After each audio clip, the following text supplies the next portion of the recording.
Vous me demandez souvent quels sont les indicateurs à regarder pour sélectionner des actions quand on investit en bourse et notamment sur les actions françaises, mais ça marche aussi sur toutes les actions du monde. Mais là, on va prendre un indicateur très important que je regarde pour sélectionner des actions sur lesquelles je n'investirai pas. Ce sont la participation, c'est tout simplement la participation de l'État dans les entreprises cotées en bourse. Donc là, on voit que vous pouvez le trouver tout simplement sur le site economie.gouv.fr dans les participations publiques de l'État. On voit que l'État a investi dans différentes entreprises qui sont cotées à la Bourse de Paris dans le CAC 40 et qui sont donc éligibles au PEA. On voit par exemple qu'on a Engie, on voit qu'on a Air France, Airbus, Safran, Renault, Orange. Ça, ce sont la majorité des actions dans lesquelles l'État français a investi. Et si on regarde un petit peu les performances de ces actions, attention, ça ne veut pas dire qu'il ne faut pas investir dans ces actions, mais généralement, quand l'État est actionnaire, ils vont avoir tendance à privilégier un petit peu des décisions qui vont plutôt être dans l'intérêt de l'État et de leurs décisions politiques plutôt qu'en faveur de leurs actionnaires. Et parfois, ça peut bloquer une augmentation de dividendes, etc. en fonction du niveau de participation de l'État dans l'entreprise. Ils ont forcément un droit de vote et ils ont forcément une influence qui n'est pas négligeable. Donc, si on regarde par exemple la société Orange. La société Orange, sur les 5 dernières années, on voit qu'elle est en perte de 24%. Donc, ce n'est pas une entreprise sur laquelle j'investirai, tout simplement parce qu'en fait, depuis les années 2000, la société est complètement stagnante. Elle n'évolue plus. Même si le dividende est important, on voit que quand même, chaque année, on reçoit 6,63% de dividendes.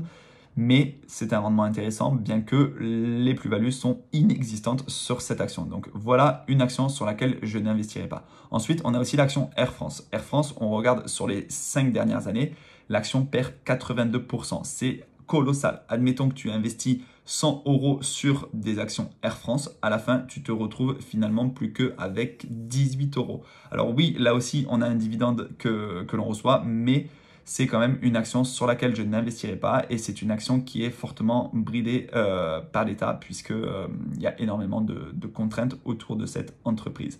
L'action Engie, c'est la même chose. Engie, bon, on va regarder sur l'année, sur 5 ans, ça performe vraiment pas terrible, c'est 7%. Alors oui, c'est l'action française qui reverse le plus de dividendes par rapport au prix de l'action.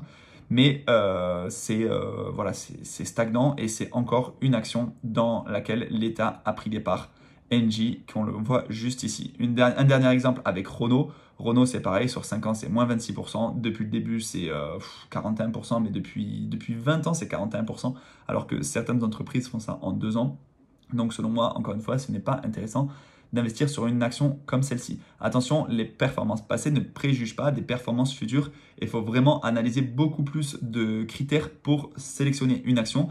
Mais il faut savoir quand même que pour moi, c'est un petit peu red flag quand on voit que l'État a pris des participations dans des actions françaises, tout simplement. Alors attention, ça ne se vérifie pas avec toutes les actions. Je vais prendre l'exemple de Safran et de Airbus qui sont quand même des entreprises d'avenir. Safran sur 5 ans, c'est 45% et c'est quand même une courbe qui est plutôt croissante. Et Airbus, c'est la même chose. Airbus sur 5 ans, c'est uniquement 11%, mais parce qu'on a eu un crash pendant le Covid qui a fait bien mal à l'entreprise, puisque en fait tous les avions étaient cloués au sol.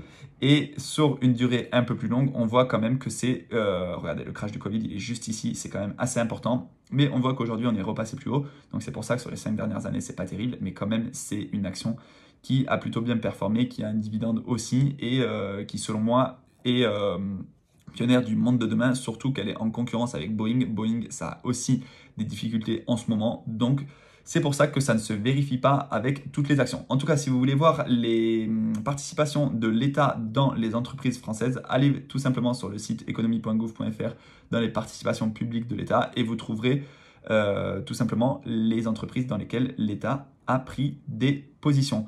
Attention, il y a aussi des entreprises qui ne sont pas cotées au CAC 40, mais dans lesquelles quand même l'État a investi. Voilà. Si vous avez des questions, n'hésitez pas à les poser dans les commentaires. Encore une fois, je le répète, ça ne veut pas dire que vous devez faire la même chose que moi et ça ne veut pas dire que parce que l'État a pris position dans une entreprise qu'il faut s'en éloigner le plus possible. Regardez, ça ne se vérifie pas avec Safran et Airbus. Mais il faut quand même analyser tous les critères pour sélectionner une action. Je vous ferai de plus en plus de vidéos pour savoir quels critères il faut regarder. Et ça en fait partie pour les actions françaises. Voilà. Si vous avez des questions en commentaire, n'hésitez pas à me rejoindre sur les différents réseaux sociaux. Et moi, je vous dis à très bientôt. Ciao!